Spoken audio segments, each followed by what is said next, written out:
Donasi dakwah Yufid. Yuk berikan amal jariah terbaik Anda untuk dakwah dan pendidikan Islam.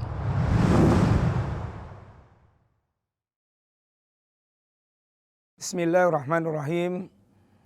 Assalamualaikum warahmatullahi wabarakatuh. Innal hamdalillah wassalatu wassalamu ala Rasulillah wa ala alihi wa ashabihi wa mawalah wala haula wala quwata illa billah amma ba'du. Para pemirsa, melanjutkan pembahasan kita dari kitab Tauhid. Kita masuk pada bab yang kedua, Fadlut Tauhid wa ma yukaffiru minadz dzunub. Keutamaan tauhid dan perkara yang bisa menghapuskan dari dosa. Tauhid memiliki keutamaan yang sangat banyak.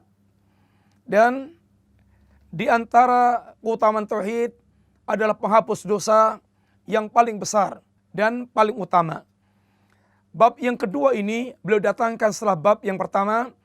Beliau membawakan tentang hakikat tauhid, supaya kita tahu bahwa tauhid yang memiliki keutamaan, tauhid seperti yang diterangkan pada bab yang pertama. Ini tauhid yang diajarkan para nabi dan para rasul.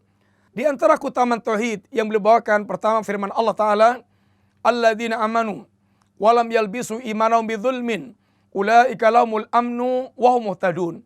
Orang-orang yang mereka beriman dan tidak mencampur adukkan iman mereka dengan kezaliman. Kezaliman yang dimaksudkan adalah kesyirikan. Karena zalim itu ada tiga. Zalim kepada diri sendiri maksiat.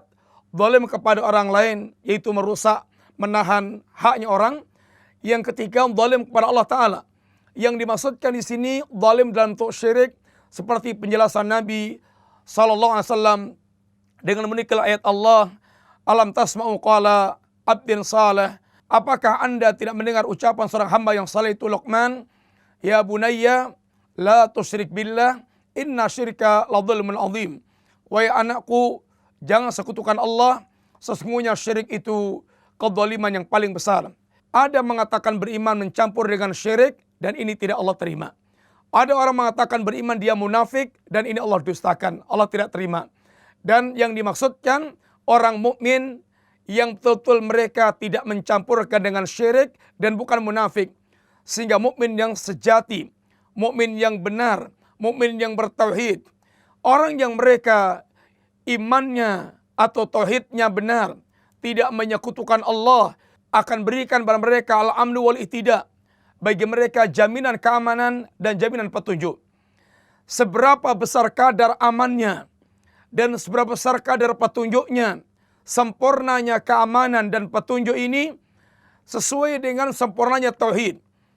Orang apabila dia bertauhid tapi masih mencampurkan dengan kezaliman, yaitu maksiat dan kezaliman menzalimi orang, akan berkurang kadar keamanannya dan akan berkurang kadar petunjuknya.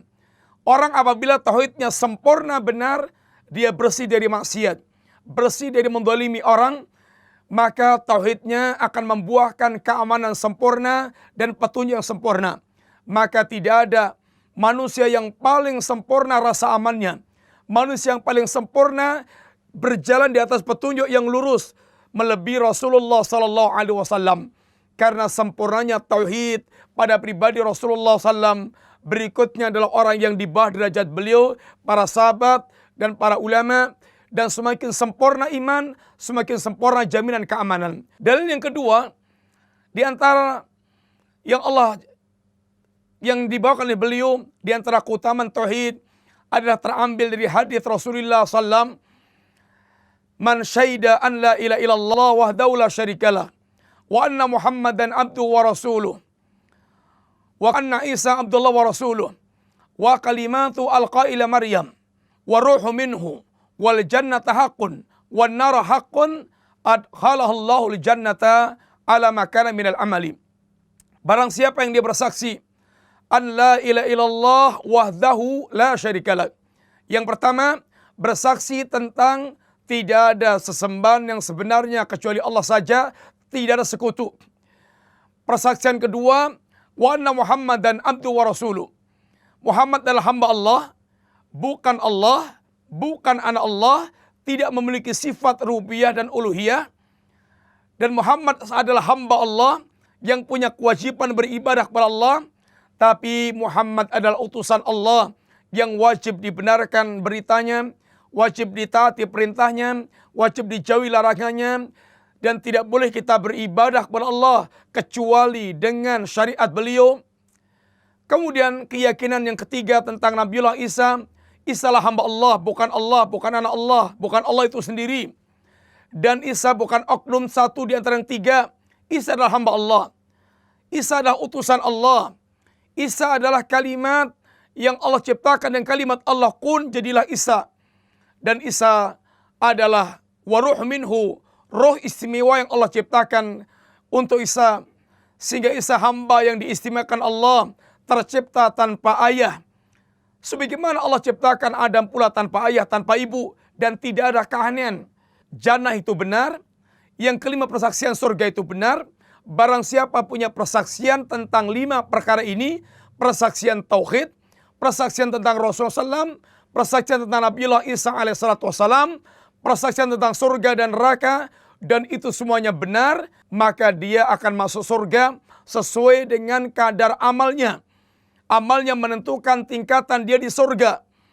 Dan tauhid merupakan jaminan yang menjadikan dia pasti masuk surga. Hanya tingkatannya sesuai dengan kadar amal yang dia miliki. Hadis yang ketiga atau dalil ketiga yang beliau bawakan adalah perkataan Nabiullah Musa alaihissalam. Ketika Nabiullah Musa meminta kepada Allah, qala Musa, Rabbi alimni syai'an. Ya Rabb, kata Musa, ajarkan kepadaku sesuatu untuk berzikir kepadamu dan meminta kepadamu. Apa kata Allah? Qul ya Musa, la ilaha illallah. Ucapkan ya Musa, la ilaha illallah. Dia sangka ini kalimat-kalimat umum.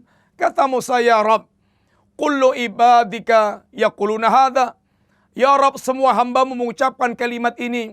Lalu Allah pun ingin jelaskan pada Musa, di mana letak hebatnya kalimat la ilaha illallah yang Allah memerintahkan Musa berzikir kalimat tersebut.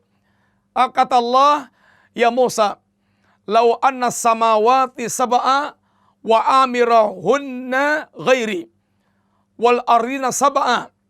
Wahai Musa, seandainya langit yang 7 dengan penduduknya selainku, dan bumi yang 7 fi kifatin, diletakkan di sebuah daun timbangan. Wala ilaha illallah fi kifatin, dan kalimat la ilallah diletakkan di daun satu timbangan, di daun timbangan yang satunya lagi.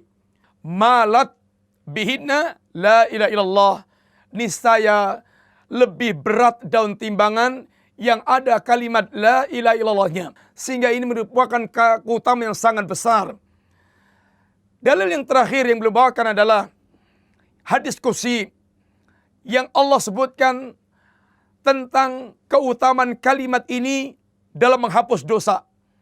Ya ibna Adam, lau ataitani biqurabil ardi khataya, thumma laqitani la tusriku bi syai'an, la ataituka biqurabil maghfirah. Wahai anak Adam, seandainya Anda datang kepadaku dengan dosa sepenuh bumi, dosa yang banyak, tapi Anda temui aku dalam keadaan tidak menyekutukan sama sekali, tidak melakukan perbuatan syirik sama sekali, akan aku datangkan ampunan sebesar dosa yang Anda bawa.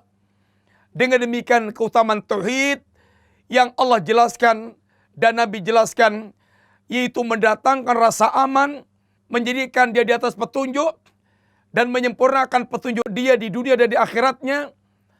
Kemudian menjadikan kepada dia, memberikan jaminan surga.